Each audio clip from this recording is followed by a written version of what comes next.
नमस्कार मित्रों। जब ओशो लाओत्से पर बोलते हैं तो वे किसी किताब की व्याख्या नहीं कर रहे होते। वे एक चेतना की सुगंध बांट रहे होते हैं। ताओ द थ्री ट्रेजर के बारे में वे संकेत देते हैं कि यह पढ़ने की चीज कम, आत्मा से सुनने की चीज ज्यादा है। यह उन ग्रंथों में से है जो दिमाग को जानकारी नहीं देते बल्कि दिमाग की पकड़ ढीली कर देते हैं। और शायद यही कारण है कि ताओ ते चिंग सदियों से रहस्य बना हुआ है, क्योंकि जो इसे समझना चाहता है वह चूक जाता है और जो इसे महसूस करना चाहता है वह इसके पास पहुंच जाता है। ओशो कहते हैं कि लाओत्से दार्शनिक नहीं थे। वे कोई सिद्धांत खड़ा करने नहीं आए थे। वे जीवन को बिना विकृति के देखने वाले साक्षी थे। वे उस मौन से बोलते हैं जहां विचार समाप्त हो जाते हैं। इसलिए उनके वचन तर्क से मेल नहीं खाते। वे विरोधाभासी लगते हैं। वे कहते हैं जो खाली है वही उपयोगी है, जो झुकता है वही टिकता है, जो पीछे रहता है वही आगे निकल जाता है। मन कहता है यह कैसे संभव है, लेकिन अस्तित्व कहता है यही नियम है। इस पुस्तक की भूमिका में ओशो यह स्पष्ट कर देते हैं कि ताओ कोई धर्म नहीं है, यह कोई पूजा पद्धति नहीं है, यह किसी ईश्वर की अवधारणा भी नहीं है। ताओ उस अदृश्य नियम का नाम है जिसके भीतर सारा ब्रह्मांड धड़क रहा है। जैसे हृदय की धड़कन हमें सुनाई नहीं देती पर जीवन उसी पर टिका है, वैसे ही ताओ वह आधार है जिस पर अस्तित्व खड़ा है। इसे न देखा जा सकता है न छुआ जा सकता है, लेकिन इसके बिना कुछ भी नहीं है। ओशो समझाते हैं कि मनुष्य की सबसे बड़ी भूल यही है कि वह इस प्रवाह से अलग होकर जीना चाहता है। वह अपने छोटे से अहंकार से जीवन को नियंत्रित करना चाहता है। वह तय करना चाहता है क्या होना चाहिए, क्या नहीं होना चाहिए। लेकिन ताओ का मार्ग नियंत्रण का नहीं, समर्पण का है। यहां जीतने की कोशिश नहीं, बहने की कला है। यहां जीवन को धक्का नहीं दिया जाता, जीवन को होने दिया जाता है। जब ओशो 3 खजानों की बात करते हैं तो वे उन्हें नैतिक शिक्षाएं नहीं बताते। वे कहते हैं ये 3 खजाने मनुष्य की मूल अवस्था हैं, लेकिन हम उन्हें भूल गए हैं। पहला खजाना है करुणा। करुणा कोई आदर्श नहीं, कोई धार्मिक उपदेश नहीं।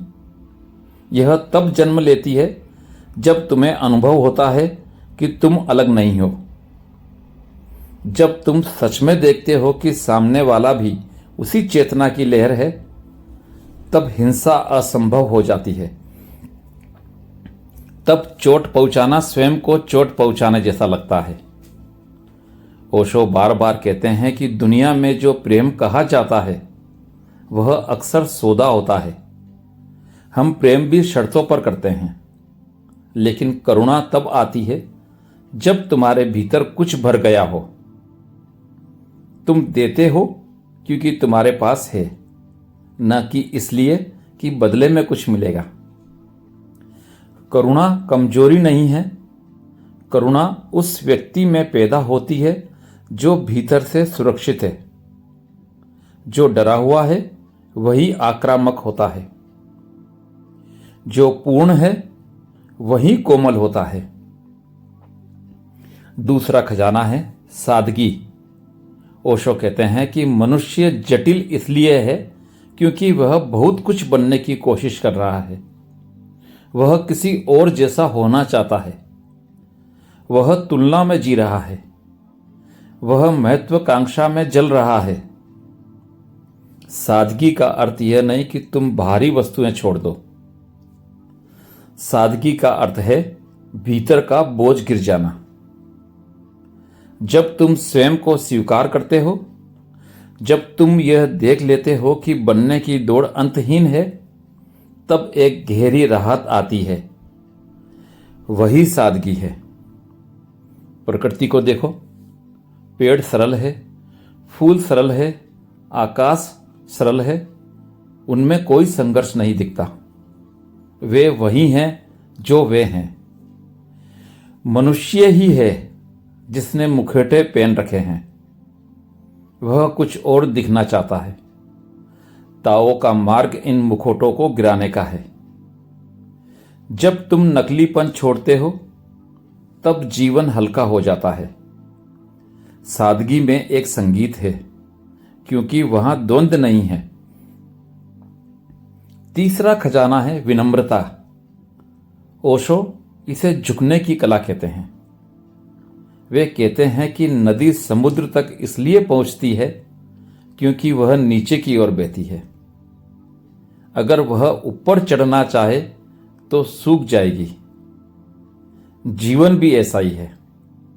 जो ऊंचा बनने की कोशिश करता है वह भीतर सूख जाता है। जो झुकता है वह अस्तित्व से जुड़ जाता है। विनम्रता का अर्थ स्वयं को छोटा साबित करना नहीं, बल्कि यह देखना है कि यह विशाल ब्रह्मांड अपने आप चल रहा है। तुम्हारा मैं उसमें एक लहर भर है। ओशो बार बार पानी का उदाहरण लाते हैं। पानी कोमल है, फिर भी चट्टान को काट देता है। वह टकराता नहीं, रास्ता खोज लेता है। वह लड़ता नहीं, फिर भी जीतता है। ताओ का मनुष्य भी ऐसा ही होता है। वह कठोर नहीं होता, वह परिस्थिति के साथ बहता है, इसलिए टूटता नहीं। कठोरता मृत्यु का लक्षण है, कोमलता जीवन का। यहीं से ओशो वू वेई की बात में प्रवेश करते हैं। निष्क्रिय कर्म, इसका अर्थ आलस्य नहीं है। इसका अर्थ है ऐसा कर्म जिसमें कर्ता गायब हो जाए। जब तुम पूरी तरह उपस्थित होकर कुछ करते हो, तब मैं कर रहा हूं नहीं रहता, सिर्फ करना रह जाता है। जैसे कोई संगीतकार संगीत में खो जाए, जैसे कोई चित्रकार चित्र में विलीन हो जाए, वही वो वही है। आधुनिक मनुष्य हर चीज में जोर लगाता है। वह ध्यान भी जोर से करना चाहता है, लेकिन ताओ कहता है सहज हो जाओ। फूल को खोलने की कोशिश मत करो। सूरज निकलेगा तो वह अपने आप खिलेगा। ओशो कहते हैं कि जीवन को हम उल्टा जी रहे हैं। हम सोचते हैं कि हम कर रहे हैं, जबकि जीवन अपने आप घट रहा है। सांस अपने आप आ जा रही है, हृदय अपने आप धड़क रहा है, पृथ्वी अपने आप घूम रही है। इस विशाल स्वचालिता के बीच मनुष्य छोटा सा नियंत्रण चाहता है। यही तनाव है। जैसे ही यह समझ आती है कि तुम धारा का हिस्सा हो, धारा के मालिक नहीं, भीतर से एक बोझ गिर जाता है। शून्यता पर बोलते हुए ओशो कहते हैं हम खालीपन से डरते हैं, इसलिए हम अपने भीतर शोर भरते रहते हैं।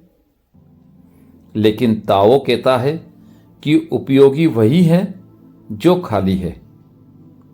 घड़ा उसके खालीपन से काम आता है, कमरा उसके खाली स्थान से उपयोगी है। उसी तरह मनुष्य का असली खजाना उसका भीतर का मौन है। उसी मौन में ताओ की सुगंध उतरती है। धीरे धीरे यह समझ गहराने लगती है कि जीवन को समझना नहीं, महसूस करना है। पकड़ना नहीं, छूकर निकल जाना है।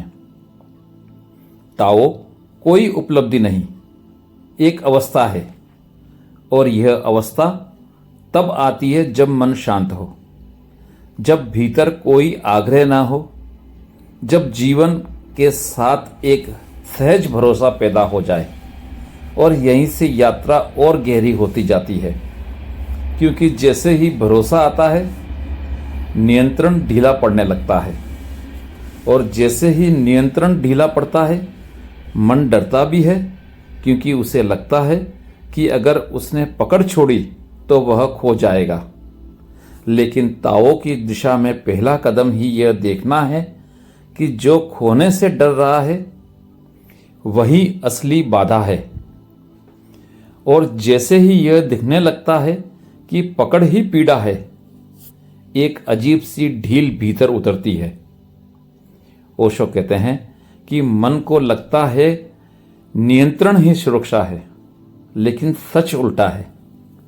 नियंत्रण जितना बढ़ता है भय उतना गहरा होता है, क्योंकि जो नियंत्रित कर रहा है उसे हर पल चौकन्ना रहना पड़ता है।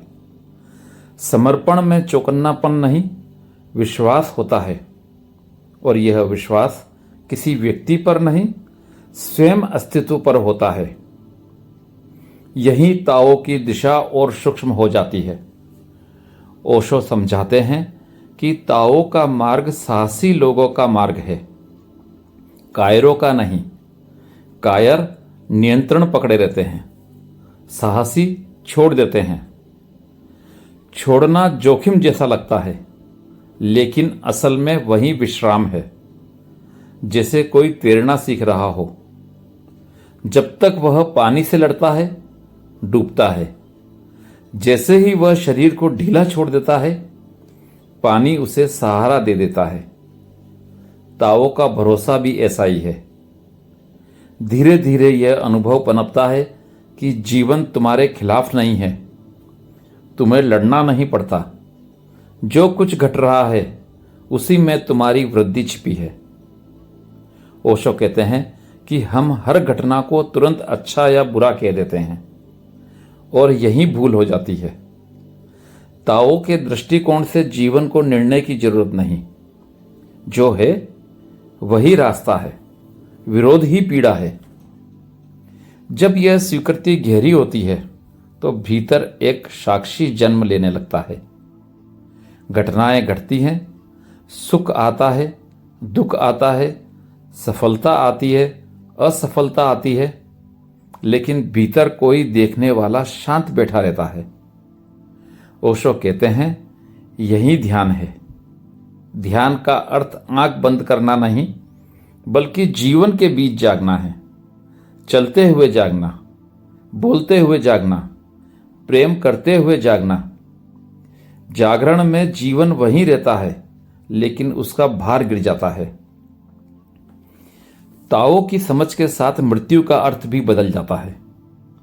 ओशो कहते हैं कि जिसे जीवन की धारा पर भरोसा है वह मृत्यु से क्या डरेगा।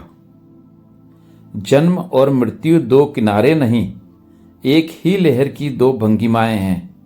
लहर उठती है, गिरती है, लेकिन सागर वहीं रहता है। यदि तुम लहर से अपनी पहचान हटाकर सागर से जोड़ लो, मृत्यु एक घटना रह जाएगी, त्रासदी नहीं। धीरे धीरे मैं का केंद्र ढीला पड़ता है। यह मिटाना नहीं है, यह देखना है। ओशो कहते हैं कि अहंकार कोई वस्तु नहीं जिसे नष्ट किया जाए, यह सिर्फ गलत पहचान है। जैसे अंधेरे को हटाना नहीं पड़ता, दीपक जलाते ही वह चला जाता है, वैसे ही जागरूकता आते ही अहंकार की पकड़ ढीली पड़ जाती है। तब जीवन व्यक्तिगत परियोजना नहीं रहता, एक सार्वभौमिक नृत्य बन जाता है। इस अवस्था में करुणा अपने आप गहरी होती जाती है। अब करुणा प्रयास नहीं है। अब तुम अच्छे बनने की कोशिश नहीं कर रहे, तुम सिर्फ संवेदनशील हो गए हो। दूसरे का दर्द दीवार पार करके तुम्हें छू लेता है, और आश्चर्य है कि इससे तुम कमजोर नहीं होते, बल्कि और शांत हो जाते हो, क्योंकि अब तुम अलग नहीं रहे। अलगाव ही असुरक्षा था। सादगी भी अब किसी सिद्धांत की तरह नहीं रहती, यह जीवन की शैली बन जाती है। कम इच्छाएं, कम शिकायतें, कम अपेक्षाएं और ज्यादा उपस्थित क्षण। ओशो कहते हैं, जिसने वर्तमान को स्वीकार लिया उसके लिए भविष्य का बोझ गिर गया। भविष्य की चिंता मन को जटिल बनाती है। ताओ का मनुष्य भविष्य की योजना बना सकता है, लेकिन उसके भीतर कोई तनाव नहीं होता, क्योंकि उसका भरोसा योजना से बड़ा है। विनम्रता इस यात्रा में फूल की तरह खिलती है। अब झुकना प्रयास नहीं है। तुम देखते हो कि हर व्यक्ति अपने स्तर पर संघर्ष कर रहा है, अपनी नींद में जी रहा है। क्रोध की जगह समझ आ जाती है, तुलना की जगह करुणा आ जाती है, और तब एक गहरी सहजता जन्म लेती है। तुम किसी से ऊपर नहीं, तुम किसी से नीचे नहीं, तुम बस हो। ओशो कहते हैं, ताओ का मनुष्य दुनिया में रहता है, लेकिन दुनिया उसके भीतर नहीं रहती। वह कार्य करता है, संबंध बनाता है, हंसता है, रोता है, लेकिन भीतर एक खाली आकाश बचा रहता है। उसी खाली आकाश में स्वतंत्रता है। वही आंतरिक दूरी उसे हर परिस्थिति में संतुलित रखती है। धीरे धीरे यह स्पष्ट होता है कि जीवन कोई समस्या नहीं थी जिसे हल करना था। यह तो एक रहस्य था जिसे अनुभव करना था। मन समस्या खोजता है, हृदय रहस्य को स्वीकार करता है। ताओ हृदय का मार्ग है। इसमें प्रमाण नहीं मिलते, लेकिन शांति मिलती है। इसमें तर्क कम, स्वाद ज्यादा है। ओशो कहते हैं कि ताओ को जानने वाला व्यक्ति साधारण दिखेगा, उसमें कोई विशेषता नहीं होगी। वह भीड़ में खो सकता है, लेकिन उसकी आंखों में एक गहराई होगी, उसकी चाल में एक सहजता होगी, उसकी उपस्थिति में एक मौन होगा। वही मौन उसकी पहचान है। वह कुछ बनना नहीं चाहता, इसलिए वह पूर्ण है। और अंततः यह समझ परिपक्व होती है कि जीवन को पकड़ने की जरूरत नहीं थी। वह तो पहले से तुम्हें थामे हुए था। तुम्हारा संघर्ष ही तुम्हें थका रहा था। जैसे ही तुमने बहना स्वीकार किया, एक अजीब सी हल्कापन, एक अजीब सी कृतज्ञता भीतर बढ़ने लगती है। अब कुछ पाने की जल्दी नहीं, कुछ खोने का डर नहीं, बस यह क्षण जैसा है वैसा। यही ताओ की सुगंध सबसे गहरी होती है, जब कोई दावा नहीं बसता, कोई पहचान नहीं बसती, सिर्फ अनुभव का शुद्ध प्रभाव बचता है। और उस प्रभाव में चलते चलते एक दिन अचानक यह दिखता है कि खोजने वाला ही बाधा था। जिसे पाना था वह तो हमेशा यहीं था, श्वास के बीच, मौन के बीच, अस्तित्व की धड़कन के बीच। यह यात्रा आपको कैसी लगी कमेंट करके जरूर बताएं। अच्छी लगी हो तो सब्सक्राइब करें, लाइक करें और शेयर करें। धन्यवाद।